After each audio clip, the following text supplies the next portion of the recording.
ഈ കോഴിക്കോട് പാളയം പച്ചക്കറി മാർക്കറ്റിൽ പോട്ടറായിട്ട് ജീവിതം തുടങ്ങുന്നതിനായി ഒലത്തുക പുളുത്തുക എന്നൊക്കെ ഉള്ള 4-ാം തരം പോലീസ് സ്ത്രീയെങ്ങാനും വായിന്ന് വീണ എനിക്ക് 14-ാം തരം നല്ല അസൽ അവിയൽ തെറിവരെ അതിലെല്ലാം ഉണ്ടാവേ. ഇറച്ചിയും മീനും പച്ചക്കറിയും നല്ല മുഴുത്ത പഴങ്ങളും ഒക്കെ. ഒരു പോട്ടർ പോലീസ് തെറിവിളി മത്സരത്തിന് വന്നതല്ല ഞാനിവിടെ. ഇവരെ കൊണ്ടുപോകാനാ.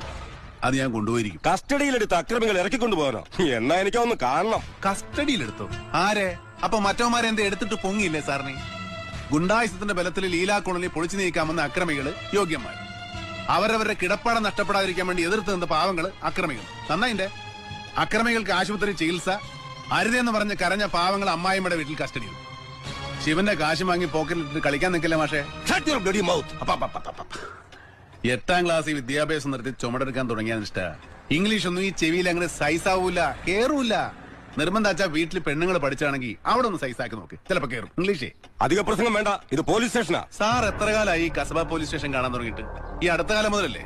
10-17 വയസ്സ് മുതൽ ഞാൻ കയറി ഇറങ്ങാൻ തുടങ്ങിയതാണ്. പോലീസുകാരത് അടിപിടിക്കാനല്ല, അധിക പ്രസംഗം, അടിപിടി, അക്രമം, കത്തിക്കുത്ത് മുതലായ കേസുകളിൽ പെട്ടിട്ട് നിങ്ങളെ പോലെയുള്ള ഒരു പെടുത്തിയിട്ട് പിന്നെ അടുത്ത കാലം മുതൽ ഇവർക്കൊക്കെ വേണ്ടിട്ട്.